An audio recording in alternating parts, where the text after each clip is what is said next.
आइए, सुनिए, देखिए, समझिए सनातन सत्य। जैसी दृष्टि वैसी सृष्टि, दृष्टि विज्ञान। कुदरत, कुदरती रचना एवं कुदरत के कानून से शाश्वत सुख की प्राप्ति। जोधपुर के परम पूज्य महात्मा उपासक प्रोफेसर डॉक्टर सोहन राज तातेड़ के निर्देशन में सनातन सत्य।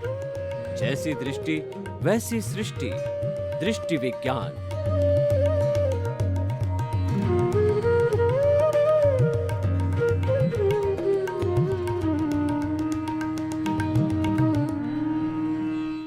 भाइयों और बहनों, मातृशक्ति को नमन। आज का विषय है संवर एवं निर्जरा। हमने पूर्व के अंदर पूरे रूपक के साथ में 9 तत्वों को बताया। जीव, अजीव, पुण्य, पाप, आश्रव, संवर, निर्जरा, बंध, मोक्ष। इनमें से हे उपादेय का भी आपको ज्ञान कराया, आपको विवेक जागृत किया। और अब हम इस एपिसोड में आपको संवर और निर्जरा की बात कहते हैं। भगवान महावीर स्वामी ने मुख्य रूप से 2 धर्म बताए। एक धर्म होता है संवर। संवर का अर्थ होता है त्याग, पचकान और प्रत्याख्यान, यानी जो कर्मों का आने का द्वार है उसको बंद कर देना। कर्मों का आने का जो द्वार के 5 विभाग किए थे, अपन ने मिथ्यात्व, अविरति, प्रमाद, कषाय और योग, उसको मिथ्यात्व को सम्यक में बदलना और विरति को अविरति में बदलना, कषाय को समता में बदलना, मिथ्या और प्रमाद को अप्रमाद में बदलना और योग को जो है शुभ और शुद्ध योग के अंदर बदलना। ये जो है सारा संवर कहलाता है। यानी जो आशव की प्रतिरोधात्मक शक्ति संवर है। हम किसी भी रोग को जो है प्रतिरोधात्मक शक्ति देकर ही उसको जीत सकते हैं। जहर को जहर से मारा जाता है। ये डॉक्टर लोग क्या करते हैं, हम आपको बताते हैं। वो डोज ऐसी देते हैं कि आपके शरीर में जिस चीज़ की डेफिशिएंसी है या आपके शरीर के अंदर कोई जहर बहुत ज़्यादा इकट्ठा हो गया है जहर, तो उसको जहर को मारने के लिए एंटी जहर की डोज देते हैं। जैसे कि सर्प का जहर है, उसको ख़त्म करने के लिए एंटी जो है वो डोज दी जाती है, उससे मारा जाता है, उससे ख़त्म होता है। यानी प्रतिरोधात्मक शक्ति। हमारे को इस प्रकृति माँ ने जन्म देकर के भेजा, इस कुदरत के अंदर अपना भुगतान पूरा करने के लिए। उन्होंने कहा कि शरेद शेतम, यानी तुम 100 साल जियोगे, तुम्हारे भीतर एक यूनिबिल्ट सिस्टम लगा दिया मैंने, और उस सिस्टम का अच्छी तरह से देख रेख करोगे। यानी मेरे प्राकृतिक नियम हैं, मेरे नियमों का पालन करोगे तो ऐसी कंडीशन के अंदर तुम 100 वर्ष जियोगे। जैसे भी फैक्ट्री के या जो कई अप्लायंसेज आते हैं, इलेक्ट्रॉनिक्स के हैं या कई चीज़ों के, उसके अंदर क्लियर लिखा होता है आप इसको इस तरीके से उपयोग करोगे तो इसमें 5 इयर्स गारंटी है, 2 इयर्स गारंटी है। और उसके विरुद्ध आपने अगर उसका ऑपरेशन किया, उसको उपयोग में लिया, तो वो गारंटी नहीं रहती है, क्योंकि हम नियमों का पालन करके ही उस चीज़ को मेंटेन रख सकते हैं। तो हम भी 100 साल कब जिएंगे, जबकि प्राकृतिक नियम है। प्राकृतिक नियम क्या है कि जो 5 तत्व जिससे कि हम बने हुए हैं, उन 5 तत्वों से हम पैथी करें, जिसको नेचुरोपैथी कहते हैं। यानी कि जो पृथ्वी की पट्टी है, जल की पट्टी है और अग्नि का सेक है, गर्म वायु का सेक है और जो पानी का सेक है वगैरह, तो इन सब का उपयोग करने से हमारे वात पित्त कफ होते हैं जो बिगड़े होते हैं वो सम हो जाते हैं, सही अवस्था में आ जाते हैं। तो कहने का अर्थ ये होता है कि हम जो हमारी प्रतिरोधात्मक शक्ति और WBC और RBC हमारे ब्लड के अंदर, WBC वाइट ब्लड सेल्स है जो कि लड़ाकू सोल्जर्स की तरह है। कोई भी कोरोना जैसा भी अगर मान लो संक्रामक जो है वायरस भीतर आ गया तो वह उस पर झपटती है और झपट करके उसको तुरंत मार देती है। तो आपने देखा होगा कि जिन जिन लोगों की इम्यूनिटी स्ट्रांग है उनको कोरोना कुछ नहीं कर सका, क्योंकि उनके WBC ने उसको बीच में गले से नीचे उतरते ही उसको समाप्त कर दिया। और जिसकी जो इम्यूनिटी सिस्टम कमज़ोर रहा है वो जाकर के ब्लड के अंदर मिल कर के और उसने अपना फेफड़ों का इफ़ेक्ट दिखाना चालू किया। फेफड़ों के अंदर जो है वो जो ऑक्सीजन को जो है लेने की शक्ति को कम कर दिया, ऑक्सीजन की कमी होने लग गई और उसके परिणाम हमने देखे हैं। तो हमारी इम्यून सिस्टम अच्छी होनी चाहिए। तो कषाय का जो इम्यून सिस्टम है वह है संवर। जो ही कषाय के सामने आपने संवर को खड़ा किया तो खड़ा करते ही क्या होता है कि आपका कार्बन शरीर तपने लग जाता है। देखिए हम तपस्या करते हैं, भगवान ने तप के 12 भेद बताए हैं, निर्जरा के 12 भेद बताए हैं, वो सब संवर से जुड़े हुए हैं। तो मैं आपको पहले उनके थोड़ा उन निर्जरा के और तप की बात करता हूँ। तो 6 तो बाह्य भेद है और 6 जो है भीतर के भेद है।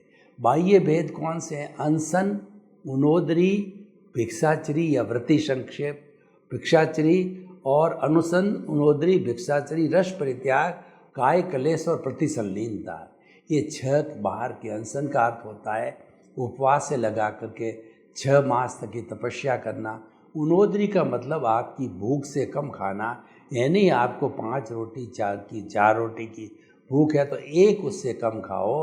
अनशन, उनोदरी, भिक्षाचरी का अर्थ होता है कि जो है साधु लोगों के लिए अलग अलग घरों में जाके थोड़ा थोड़ा भोजन ग्रहण करना, और श्रावकग्रस्त लोगों के लिए है कि उसकी टेबल पर अगर 50 द्रव्य पड़े हैं तो उसको संकल्प रखना चाहिए कि मैं 5 द्रव्य का सेवन करूंगा, 7 द्रव्य का सेवन करूंगा, इसके अतिरिक्त सेवन नहीं करूंगा। व्रति संक्षेप करना चाहिए। तो वो श्रावक के लिए व्रति संक्षेप और गोचरी है वो साधु के लिए है। तो इसीलिए अनशन, उनोदरी, भिक्षाचर्य, रस परित्याग 6 तरह के कुल रस होते हैं कि दूध, दही, घी, तेल, कढ़ाई विगे जो मिठाई है और शहद। तो ये क्या है कि ये जो तत्व है हमारे शरीर में पौष्टिकता देते हैं, हमारे शरीर में मादकता लाते हैं और वो अब्रह्मचर्य का पोषण करते हैं। उससे हमारी साधना के अंदर जो है डिस्टर्बेंस आता है, अवरोध आता है। तो ऐसी स्थिति में जैसे जैसे हमारे शरीर की शक्ति है, कभी हम 1 द्रव छोड़े, दो जो है वो द्रव छोड़े, जैसे कि जो है रस छोड़े, 3 छोड़े, 4 छोड़े, 5 छोड़े, और कई लोग आयम्बिल करते हैं तो 1 ही जो है रूखा सूखा लेते हैं और वो जो है 6 ही मतलब जो है वो रस को छोड़ते हैं, 5 को छोड़ते हैं। इसको रस परित्याग कहते हैं। अनशन, उनोदरी, भिक्षाचरी, रस परित्याग, काय क्लेश। इस काया को साधने के लिए हम जो है आसन करते हैं, प्राणायाम करते हैं, वो सारा काय क्लेश में आता है। ये आसन प्राणायाम एक बड़ा विषय है, वो मैं अभी नहीं ले रहा हूँ। ये हमारा जो है ये अनशन, उनोदरी, भिक्षाचर्य, रस परित्याग, काय क्लेश और प्रतिसंलीनता का मतलब ये हमारी जो 5 इंद्रियां हैं बाहर की ओर भटकती रहती है, तो इनके ऊपर अंकुश लगा करके इस इंद्रियों को भीतर की ओर खींचना, यानी हम जो मनोरंजन में जा रहे हैं उनको आत्मरंजन की ओर खींचना जो है वो हमारा जो है वो प्रतिसंलीनता कहलाता है। तो ये 6 भेद तो बाहर के हैं, ये लर्नर्स के लिए है, यानी जो लोग बहुत बड़ा ज्ञान या बहुत बड़ा उनका भीतरी जगत का अभ्यास नहीं है, वो लोग बाहरी जगत में ये करते हैं और ये दिखाई देता है। ये व्यक्ति जो है उनोदरी कर रहा है, तपस्या कर रहा है, व्रति संक्षेप कर रहा है, काय क्लेश कर रहा है, प्रतिसंलीनता कर रहा है, ये सब दिखाई देता है। लेकिन जो हमारे 6 निर्जरा के या तप के भेद है जो भीतरी है, वो दिखाई नहीं देते हैं, व्यक्ति अनुभव करता है। वो प्रायश्चित, विनय, वैयावृत्य, स्वाध्याय, ध्यान और व्युत्सर्ग।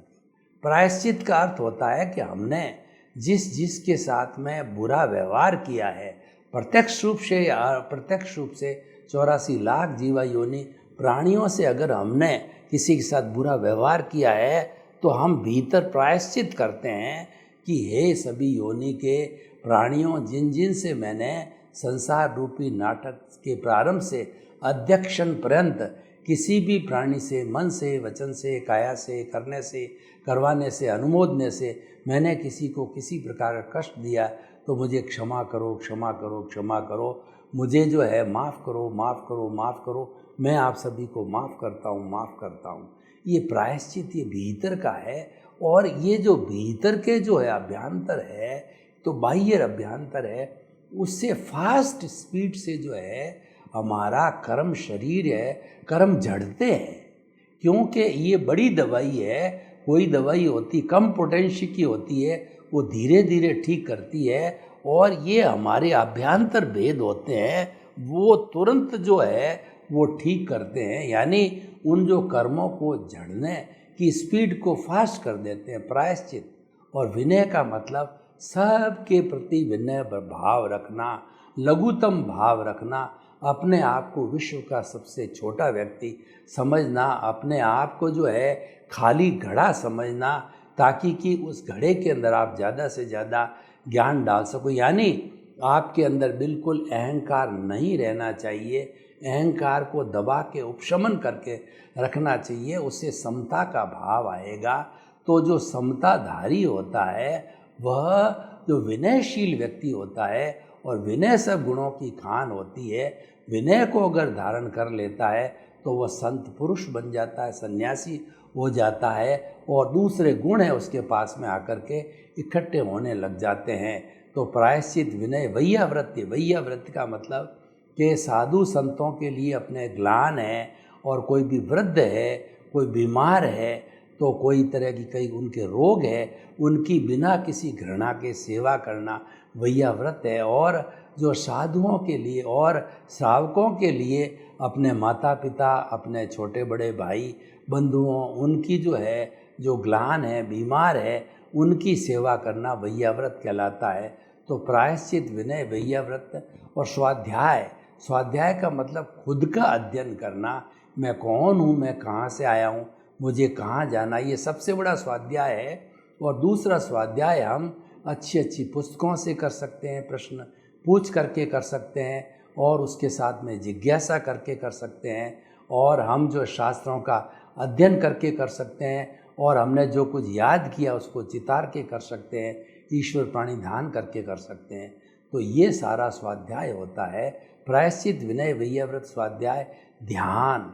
ध्यान का मतलब ये है कि हमारा इधर उधर जो हमारा ध्यान भटक रहा है उसको एक केंद्र बिंदु पर ला करके जो है कंसंट्रेट कर लेना, उस कंसंट्रेशन का नाम ध्यान है। और जब ये ध्यान किया जाता है तो हमारी शक्ति है सब एक जगह एकत्रित हो जाती है। और एकत्रित होने के कैसे एकत्रित होती है, मैं आपको उदाहरण दूं कि आपने प्रिज्म कभी जो है जब स्कूल कॉलेज लाइफ के अंदर पढ़ाई की होगी, तो एक जो है बिल्कुल वाइट कलर का जो प्रिज्म जो है, जो कि एकदम जो है क्रिस्टल क्लियर, उस प्रिज्म के ऊपर जब सूर्य की किरणें पड़ती है तो उसका दूसरी त्रिभुजाकार होता है, दूसरी तरफ उसका परावर्तन होता है, और जिस तरह परावर्तन हो रहा है उसको एक बिंदु पे होता है, उस जगह पर अगर कोई कागज़ का टुकड़ा आप रख देते हैं तो वो इतनी ऊर्जा आती है कि वो जलने लग जाता है, क्योंकि सारी सूर्य की किरणों की शक्ति है एक बिंदु पर इकट्ठी होगी। तो हमारी ध्यान की शक्ति जब एक बिंदु पर एकत्रित हो, ध्यान सद जाता है, तब हमारा कार्बन शरीर है वह हिलने लगता है, टर्बुलेंस होता है, कर्म जो शिथिल पड़ते हैं और झड़ने लग जाते हैं। जैसे बोरडी को, पके हुए फलों को हम बोरों को हिलाते हैं तो झड़ करके सब पके हुए फल गिर जाते हैं, तो उसी तरीके से पके हुए फल होते हैं कर्मों के, वो झड़ने लग जाता है। तो प्रायश्चित, विनय, वैयावृत्ति, स्वाध्याय और ध्यान और व्युत्सर्ग का मतलब ये आखिरी स्थिति है कि शरीर को छोड़ना मोक्ष के पहले, जो 14वें गुणस्थान के अंदर पहले जो है वो हम मन को छोड़ते हैं, वचन को छोड़ते हैं, काया को छोड़ते हैं, और छोड़ने के बाद में पूर्ण व्युत्सर्ग हो जाता है शरीर का। और या शरीर का जो है ममत्व छोड़ना, यह भी व्युत्सर्ग कहलाता है। वह संपूर्ण व्युत्सर्ग होने के बाद लास्ट में जो शरीर की जितनी अवगाहना होती है वो भी अरूपी होती है। तो उस अवगाहना के रूप में वह आत्मा मुक्ति में जाकर के, सिद्ध शिला में जाके विराजमान होकर के शाश्वत सुख को प्राप्त हो जाती है। तो ये 6 तो जो है हमारे बाह्य जो निर्जरा या तप के भेद हुए, और 6 जो है वो आभ्यंतर भीतरी तप और निर्जरा के भेद हुए। तप कहिए, निर्जरा कहिए, कि मैंने इतना सारा डिटेल में क्यों बताया कि हमारा विषय ही आज संवर और निर्जरा है। और हर संवर के साथ में निश्चित तौर से निर्जरा होती ही है, और निर्जरा अकेले भी हो सकती है। निर्जरा 2 तरह की होती है। सकाम निर्जरा जो संवर सहित निर्जरा की जाती है, एक धार्मिक प्रवृत्ति के साथ के अंदर एक सिस्टम के साथ में निर्जरा की जाती है। संवर के साथ, प्रत्याख्यान के साथ, आलोचना प्रतिक्रमण प्रत्याख्यान के साथ में जो निर्जरा की जाती है वो सकाम निर्जरा होती है। और अकाम तो स्वतः होने वाली, जहाँ भी सहन सकती है। कोई व्यक्ति हमको गाली दे रहा है, हमने उसको सहन किया, या जो पेड़ पौधे हैं, सर्दी है, गर्मी है, बरसात है, आंधी है, धूल है, उन सब चीज़ों को सहन करते हैं। तो जितनी जितनी सहन शक्ति है, कष्ट सहिष्णुता, वो सारा उनका अकाम निर्जरा कहलाती है। तो भगवान ने जो 2 धर्म बताए कि संवर का मतलब सब तरह की पापकारी प्रवृत्ति को रोक लेना, उससे इफेक्ट होता है कि हमारी निर्जरा कर्मों का झरण होता है। देखिए, कर्मों का झरण के लिए मैं आपको उदाहरण देना चाहता हूँ कि मेरे हाथ में 1 किलो दूध है और वो दूध को मैं गर्म करना चाहता हूँ। अगर सीधा ही दूध जो मैं स्टोव पे डालूँगा तो स्टोव की अग्नि बुझ जाएगी और वह सारा वेस्ट चला जाएगा दूध। तो मुझे क्या करना पड़ेगा कि उस 1 किलो दूध को जो है वो किसी भगोले में डाला जाएगा। वो भगोला आँच पे रखा जाएगा, धीरे धीरे आँच से उस दूध को जो है, दूध में हम देखेंगे कि दूध जो ही गर्म होता है, जो छोटे छोटे जो उसके बीच में अणुओं के बीच के अंदर जो कुछ भी हवा होती है वो निकल करके ऊपर सरफेस पे आती है, यानी वो हवा निकलती जो बुलबुले बनते हैं। तो ठीक उसी तरह से हम जो कोई भी संवर की क्रिया करते हैं, धार्मिक क्रिया करते हैं, तो जैसे कि बुलबुले उड़ते हैं, तो वैसे बुलबुले हमारे कार्बन शरीर के अंदर वो शिथिल पड़ करके उड़ते हैं, वो शिथिल होकर के जड़ने लगते हैं। वो शिथिल, वो बुलबुले उठना मतलब कर्मों का शिथिल होना, उसको टर्बुलेंस बोला जाता है टेक्निकल भाषा के अंदर। तब ये सारे बुलबुले उड़ जाते हैं तो वो पूरा कोई भी हवा रहती नहीं, उसके दूध के परमाणुओं में दूध गर्म हो जाता है। तो देखिए, हमने जो है वो भगोले को क्यों तपाया कि दूध को गर्म करने के लिए। भगोले को तपाना हमारा उद्देश्य नहीं है। तो ये शरीर भी एक तरह का भगोला है, इसको तपाने का हमारा उद्देश्य नहीं है, इसको कष्ट देने का उद्देश्य नहीं है। जितनी भी तपस्या होती है, निर्जरा होती है, शरीर को कष्ट देने के लिए नहीं है। पर शरीर माध्यम खलु धर्म साधनम, शरीर है हमारा साधना करने का माध्यम होता है। तो शरीर के माध्यम से हमारा उद्देश्य, हमारा जो निशाना है वो कार्बन शरीर है। उस कार्बन शरीर को तपाना है। जब तपेगा जब ही जाकर के वो कर्म शिथिल पड़ेंगे, उसको हम निर्जरा, और वो झड़ने लगेंगे। वो झड़ने को, झरण को, निर्जर होने को हम निर्जरा कहते हैं। जब थोड़ा थोड़ा थोड़ा झड़ता है तो आंशिक निर्जरा होती है। संपूर्ण रूप से कार्बन शरीर जो आत्मा के साथ लगा हुआ है, अगर वो संपूर्ण झड़ जाता, संपूर्ण निर्जरा है, और वो स्थिति मोक्ष की स्थिति हो जाती है। उसके बाद में सिद्ध शिला में जाके आत्मा विराजमान हो जाती है। अनंत ज्ञान, अनंत दर्शन, अनंत शक्ति, अनंत सुख का धाम बन जाती है, ईश्वर बन जाती है, प्रभु बन जाती है, भगवान बन जाती है, और वो शाश्वत सुख में फॉर एवर विराजमान हो जाती है। फिर वो दुख ग्रहण करने के लिए ये जो आवागमन है 84 लाख जीवा योनियों में जन्म लेने का, वह नहीं करती है। तो हम सकाम निर्जरा, हमारा विषय जो है संवर और निर्जरा है, इसीलिए हमने ये सारा डिटेल के अंदर बताया। और सबसे बड़ा संवर क्या होता है प्राणी मात्र को किसी भी तरह का कष्ट न देना, मन से, वचन से, काया से, करने से, करवाने से, अनुमोदने से किसी भी प्राणी को कष्ट न हो, और किसी प्राणी के हम दोष नहीं देखें, किसी के प्रति अभिप्राय और ओपिनियन न दें, सबको निर्दोष अकर्ता और जो है वो निमित्त, और हम जो है उसको शुद्ध आत्मा स्वरूप माने, ये सबसे बड़ा संवर है, ये सबसे बड़ा तप है। वैसे सारे तप के मैंने भेद बताए थे, लेकिन उच्च कोटि का तप है जो साधक जो है धीरे धीरे अभ्यास करते करते वो भीतरी जो है अभ्यंतर तप में चले जाते हैं। तो फिर वो प्रायश्चित से जुड़े हुए ऐसे ऐसे तप करते हैं, ऐसे ऐसे तप करके वो ज्ञाता दृष्टा बनते हैं। ज्ञाता दृष्टा करके वो दृष्टि विज्ञान को प्राप्त करते हैं। और देखिए, जितना जितना हमारा दृष्टि विज्ञान है वो सब संवर है। और जैसा मैंने बताया, हर संवर के साथ निर्जरा होती है। आपने क्या ये मान लिया कि मन, वचन, काया तथा उससे जुड़ी हुई अवस्था मात्र कुदरती रचना है, और वह जो है व्यवस्थित है, वह नाशवान है। क्योंकि अवस्था आज है तो निश्चित तौर से अवस्था का विनाश होता है।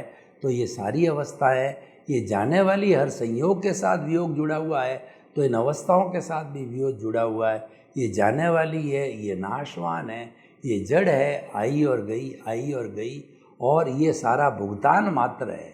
ये शरीर है पिछले जन्म के कर्म के भुगतान के लिए मिला है। तो सारा जो हमारा हिसाब है ये तो पूर्वकृत कर्मों के अनुसार हमको जो है उदय और प्रारब्ध के अधीन मिला है, और जिसमें हमारी कोई स्वतंत्रता नहीं है। हम एक भी अतिरिक्त सांस नहीं ले सकते हैं। तो जब हमारी इतनी बड़ी स्वतंत्रता है तो हम इसको चलने दो, और ऑटो मोड से चलता है। आप उसमें दखल अंदाजी करोगे तो अभी कुछ नहीं होगा। कई बार क्या होता है कि हमारे यहाँ इतनी अप्रोच नहीं होती है। गवर्नमेंट में तो जैसा गवर्नमेंट करती है वो हमें मानना होता है, या पावरफुल लोग होते हैं उनके सामने हम बोल नहीं पाते हैं तो उनकी बात को स्वीकार करना होता है। घर में भी हमारे कोई पावरफुल मुखिया, दादा दादी, माता पिता होते हैं, तो जो कोई भी निर्णय लेते हैं उसको काटने की हमारे पास ताकत नहीं होती है, तो हम उसको सहज स्वीकार कर लेते हैं। तो क्योंकि स्वीकार करना पड़ता है, तो उसी तरीके से जो है हमारा ये जितना भी उदय चल रहा है, प्रारब्ध चल रहा है, उसको जो है स्वीकार करो, उसको मैकेनिकल मोड से मानो, और उसको खाली देखते रहो, जानते रहो कि ये किया हुआ चल रहा है, मैं उसका ज्ञाता दृष्टा हूँ। क्योंकि ये तो चलेगा, और अब आप भी चुपचाप नहीं बैठ सकते, आपको भी कर्म करना पड़ेगा। कर्म करने के दो रास्ते हैं, या तो आप उसके साथ जुड़ जाओ कि ये मेरे को ये कर्म किसने दिया, ये मेरे को, उसके लिए दोषी कौन है, दोषी को ढूंढोगे कि उसने मेरे को तकलीफ़ दी, मुझे क्यों तकलीफ़ दी, उसके साथ राग करोगे, द्वेष करोगे, यानी आप भीतर भीतर भीतर गहरे बैठते चले जाओगे। और एक जो है आपने ये मान लिया भाई मेरे कर्मों का उदय है, ये उदय भाव आया, वो तो बेचारा निमित्त है, वो तो निर्दोष है, वो अकर्ता है, और वह शुद्ध आत्मा स्वरूप में उसकी कोई गलती हो ही नहीं सकती। क्यों? करता तो व्यवस्थित शक्ति है, इंसान करता हो ही नहीं सकता, इंसान तो मात्र निमित्त है, क्योंकि वो करता तो व्यवस्थित शक्ति, और वो अगर ब्रह्म रूप से अपने को करता मानता है, वही कर्म बंधन का कारण है, वही अज्ञान है, वही रिलेटिव पुरुषार्थ है, और वही भटकाने वाला है। तो हम तो उस रास्ते क्यों जाएं? हम तो अपने सीधी सी बात है कि हम तो उसको, हमें हमारी स्वतंत्रता है, तो स्वतंत्रता किसके अंदर है? देखिए, संवर जो है सबसे बड़ा संवर है मैं कौन हूँ, ये जानकारी करना सबसे बड़ा संवर है। अपने अस्तित्व की जानकारी करना सबसे बड़ा संवर है, और उससे सबसे बड़ी निर्जरा होती है। यानी मैं तो शुद्ध आत्मा स्वरूप हूँ, और संसार के 84 लाख जीवा योनि के असंख्य अनंत प्राणी हैं, सभी मूल तत्व रूप में सभी वो शुद्ध आत्मा हैं। लेकिन जो है वो रिलेटिव व्यू पॉइंट से जो निमित्त, निर्दोष, अकर्ता, और उसके साथ साथ में शुद्ध आत्मा है ही हमने मान लिया तत्व रूप से। और ये जो है वह जो व्यवहार रूप से जो निमित्त है, निर्दोष और अकर्ता है। तो जब हम ये मान लेते हैं तो ये सुपर स्थिति होती है। और इस स्थिति के अंदर क्योंकि जो है हमारी कोई प्रवृत्ति नहीं है, ये जहाँ क्रिया होती है उस क्रिया के साथ के अंदर जो है हमारा पुण्य का बंध होता है। जितनी जितनी क्रिया होगी शुभ क्रिया, शुभ हर शुभ प्रवृत्ति के साथ में पुण्य का बंध होता है। वो पुण्य भी हमें भोगने के लिए मनुष्य गति या देव गति के अंदर जाना पड़ेगा, समय लगाना पड़ेगा। लेकिन अगर हम जो है उसके स्थान पर इससे मुक्त रह करके, इससे बिना जुड़े, इसको खाली देखते जाएंगे ज्ञाता दृष्टा रूप में, भाई मेरा ही किया हुआ है, मुझे ही भुगतना है, कोई ऑप्शन नहीं है। दुख आ रहा है सहन करो, किसी ने गाली दी है सहन करो, किसी ने मेरी गलती निकाली है तो सहन करो, कोई जो है मुझे कुछ कह रहा है तो उसको सहन करो, सहन करते जाओ। तो ये ज्ञाता दृष्टा की जो स्थिति है, ये जो है हमारी सबसे उत्तम स्थिति है और ये दृष्टि विज्ञान है। और इसके मिलने से क्या होता है कि हमारा दृष्टि परिवर्तन हो जाता है। हमारा जो रॉन्ग बिलीफ था, कर्ता बनने का, ऑनरशिप, डूअरशिप और ब्लेम और क्लेम का था, वो सब समाप्त हो जाता है। वो समाप्त होकर के हम अकर्ता, निमित्त, निर्दोष स्वयं अपने आप को मानने लग जाते हैं, शुद्धात्मा स्वरूप मानने लग जाते हैं कि मन वचन काया से मुक्त, ऐसा मैं शुद्ध आत्मा हूँ। जब हम ऐसा चिंतन और एहसास करो, देखो पहले लर्निंग करनी पड़ती है, तो लर्निंग करने के पहले तो हम जोर से बोल के भी कर सकते हैं कि मन वचन काया से मुक्त, ऐसा मैं शुद्ध आत्मा हूँ। मन वचन काया से मुक्त, ऐसा मैं शुद्ध आत्मा हूँ। मन वचन काया से मुक्त, ऐसा मैं शुद्ध आत्मा हूँ।